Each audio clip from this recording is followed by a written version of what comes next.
লন্ডনে কাটানো প্রথম পহেলা বৈশাখ আমি পাঞ্জাবি পরে চলে যাচ্ছিলাম আমার আঙ্কেলের বাসায়, কারণ আমার আঙ্কেলের বাসায় আজকে বিশাল আয়োজন করা হয়েছে পহেলা বৈশাখ নিয়ে। আর সেখানে বাংলাদেশের বিভিন্ন আমাদের যে ঐতিহ্যবাহী খাবারগুলো রয়েছে সেগুলো নিয়ে আয়োজন করা হয়, এবং আমার আঙ্কেলের যারা বন্ধু বান্ধব যারা আছে তাদেরকে সবাইকে ইনভাইট করা হয়, তাদের পরিবারের সদস্য সহ, এবং সবাই মিলে অনেক মজা করছিল। আঙ্কেলরাও মজা করছিল, যদিও আঙ্কেলের ডায়াবেটিস আছে, তারপর আমরা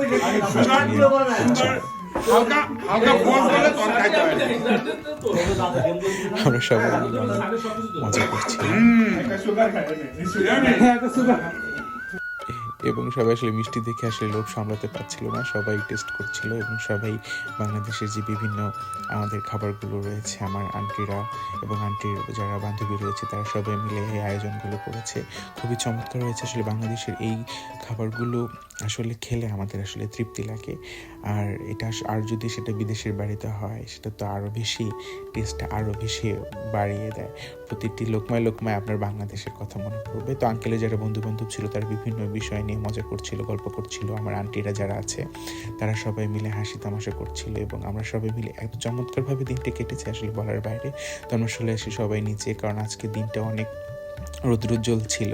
তো আন্টিরা সবাই মিলে মজা করছিল, তারা বিভিন্ন বিষয় নিয়ে তাদের শাড়ি গহনা নিয়ে কথা বলছিল, আর বাচ্চারা তারা খেলাধুলা করছিল। আন্টিদের সাথে আমিও আসলে গল্প গুজব করছিলাম এবং চমৎকারভাবে চলে যায়। এবং সবার খাবার দাবার শেষে তারপরে আমরা যারা পরিবারে যারা আছি আমরা সবাই মিলে বসি এবং খাবারগুলো উপভোগ করছিলাম। যে প্রত্যেকটা আইটেম এত মজা হয়েছে, বিশেষ করে ভর্তাগুলো আমি বারবার নিয়ে খাচ্ছিলাম।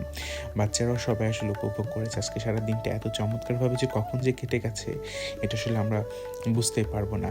আর বিশেষ করে আমাদের এই খাবারগুলো আসলে অসাধারণ। আমি ছবি তোলার জন্য আসছি, কিন্তু এমডি আমাকে ভর্তা বানাইছে। ওকে অবশ্যই কইছি আমি ছবি তোলার কথা কই, আমি আসার পরে আমাকে ট্র্যাপে ফেলায় কামড়া হইছে। ওকে এটা ট্যাপ কি? খাবার টেবিলে আসলে এরকম গুঞ্জন ভালোই লাগে। তো আন্টি বিভিন্ন ধরনের ভর্তা করে, প্রায় অনেক রকমের, বেগুন ভর্তা, আলু ভর্তা, ডিম ভর্তা, তারপর টমেটো ভর্তা, তারপর শুটকি মাছ, গরুর মাংস, ডাল, মিষ্টি, পায়েস, ফিরনি থেকে শুরু করে আবার আমার বড় আন্টি কেক বানিয়েছিল, সেটি আসলে অনেক এত প্রকার আইটেম করে, আমরা কোনটা থেকে কোনটা খাবো বুঝতে পারছিলাম না। তো এভাবেই চোখ কেটে যায় আমাদের সকল দিন। আপনাদের সকলকে অনেক অনেক ধন্যবাদ আমাদের সাথে থাকবেন।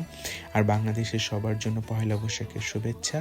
নতুন বছর সবার সুন্দর কাটুক, শান্তিতে কাটুক, ভালো থাকবেন সকলে।